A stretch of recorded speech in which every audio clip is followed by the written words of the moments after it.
Assalamualaikum warahmatullahi wabarakatuh.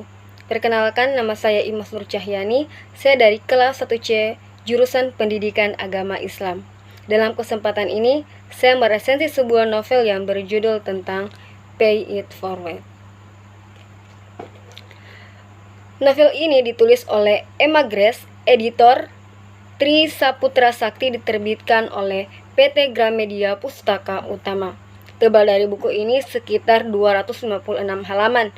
Buku ini diterbitkan pada tahun 2015 dan cetakan pertama pada bulan April. Nomor ISBN 9786020315010. Baiklah, saya akan meresensi novel yang akan saya bacakan ini. Sebelum saya meresensi isi dari novel ini, saya akan menjelaskan sedikit cerita apa yang telah saya lalui. Awalnya saya sedikit bingung saat memulai baca novel tersebut, karena saya belum mengenal penulisnya dengan baik. Saya belum tahu naskah ini apakah masuk genre dewasa atau tidak. Begitu juga dengan konsep Pay It Forward yang asing di telinga. Lalu saya mulai membacanya. Awalnya saya tidak begitu tertarik, namun setelah memaksakan diri untuk membacanya, ternyata kisahnya bisa dibilang sederhana dan gaya penulisannya yang tak neko-neko. Novel ini berkisah tentang seorang gadis yang bernama Gita, tentang sebuah hubungannya dengan Tejas, teman satu kampusnya. Semua ini berawal dari permainan Pay It Forward. Dalam permainan tersebut, diharuskan untuk meneruskan kebaikan yang didapatkan kepada 3 orang. Dan Gita menulis komentar I'm in di sebuah status Facebook. Dan kisah Gita pun dimulai. Gita adalah seorang gadis yang memiliki ayah yang sangat overprotective. Dan ditambah lagi ayahnya yang telah menyembunyikan sesuatu rahasia yang berhubungan dengan mama Gita yang telah meninggal. Gita adalah seorang gadis yang ditinggalkan oleh ibunya sejak kecil. Namun Gita tidak merasa terlalu kesepian karena dia masih mempunyai seorang oma yang bernama Oma Helen, ibu dari ayah Gita yang selalu memberikan kasih sayang terhadap Gita. Namun di sisi lain, Gita merasa sangat kecewa karena telah mengetahui bahwa ayahnya telah menyembunyikan rahasia besar kepada Gita.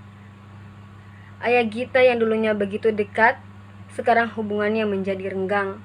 Namun setelah menghadapi masa sulit dengan ayahnya, justru Tejas datang mendukung Gita mencari tahu tentang masa lalu Gita. Gita dan Tejas mulai mencari tahu apa yang selama ini ayah Gita sembunyikan. Mereka berdua mencari celah bagaimana agar mereka bisa masuk di kantor ayahnya. Karena di sanalah ayah Gita menyimpan sebuah surat yang selama ini dikirimkan oleh Omi Lili, tapi disembunyikan oleh ayahnya. Pada saat itu, ayah Gita akan pergi meeting di luar kota selama sehari. Dan mereka dengan cepat langsung menuju kantor ayah Gita. Setelah sampai di kantor, mereka berdua mulai menyusun rencana bagaimana caranya sampai Gita harus masuk di ruangan ayahnya. Dan mereka mendapatkan ide. Tejas dengan tugasnya mengalihkan ke sekretaris ayah Gita agar tidak mengetahui bahwa Gita telah masuk di ruangan ayahnya. Saat Gita telah masuk di ruangan ayahnya, ia langsung mencari di mana ayahnya menyembunyikan surat tersebut.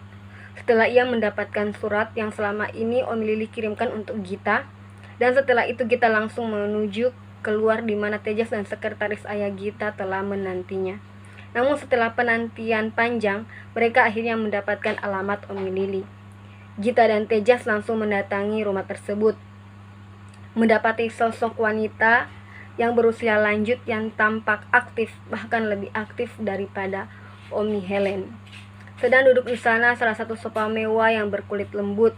Gita yang masih berdiam diri merasa tubuhnya menggigil, lalu Oma Lili menyipitkan mata dan spontan berkata, "Kamu mirip seperti wajah ibumu."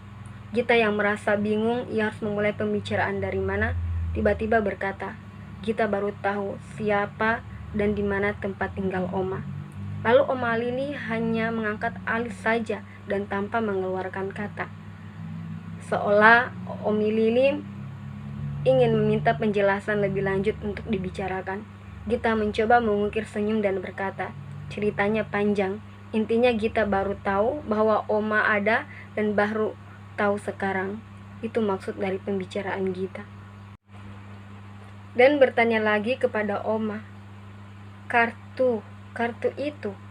Lalu Oma Lili mengangkat alis dan berkata, kamu baru terima kartu ulang tahun Oma.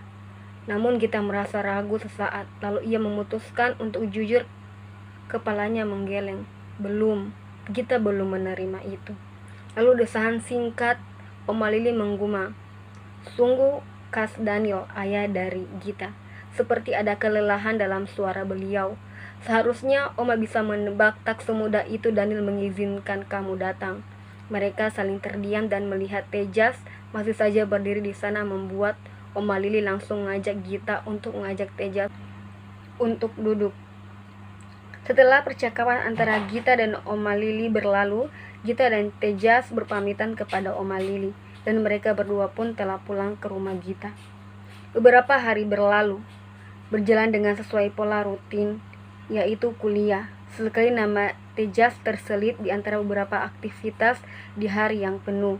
Di sela kesibukan itu mereka menyempatkan diri untuk mengunjungi rumah Oma Lili. Hari demi hari telah berlalu. Mungkin inilah waktu yang tepat Gita mengungkapkan isi hatinya kepada ayahnya. Lalu Gita mulai memberanikan diri untuk berbicara dengan ayahnya. Gita mulai berkata kepada ayahnya, "Pak, Gita tahu, belakangan ini hubungan kita sedang tidak baik-baik saja.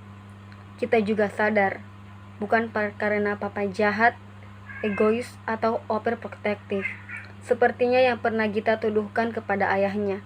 Sederhana karena Gita tahu Papa sayang sama Gita. Gita hanya ingin Papa percaya, ada atau enggaknya, Oma Lili gak akan mengubah fakta bahwa selamanya Gita tetap anak Papa. Bersama Oma Lili, Gita belajar penyesalan gak pernah berguna, bahwa semarah-marahnya kita melewatkan waktu dalam kebisuan. Lewat Oma Lili, Gita bercermin, gak ada yang tahu apa yang akan terjadi di hari esok." Gita dan Tejas sepertinya menyimpan rasa yang sama, karena setiap Gita merasa kesulitan, Tejas selalu ada untuk sosok Gita. Sampai pada saat dimana Tejas berpikir, Facebook itu membiarkan dirinya untuk diretas, dan sebagai gantinya, dia memberikan yang berbeda untuk Tejas. Anggita Natani, gadis yang sekarang dia cintai sepenuh hati, dan perjalanan di mana dia dan Gita bertemu, berjalan bersama, dan itu terserah mereka. Saya sangat merekomen banget untuk teman-teman agar membacanya, karena alurnya dan karakternya yang sangat wow. Penulis yang membuat adegannya tidak berantakan, membuat para pembaca merasa sangat terbuai dengan alur yang keren ini. Karena kisahnya yang sangat membuat para pembaca sangat terbuai. Mungkin demikian, inilah video resensi novel dari saya. Mungkin ada salah kata, saya mohon maaf. Assalamualaikum warahmatullahi wabarakatuh. Dah, selamat menonton.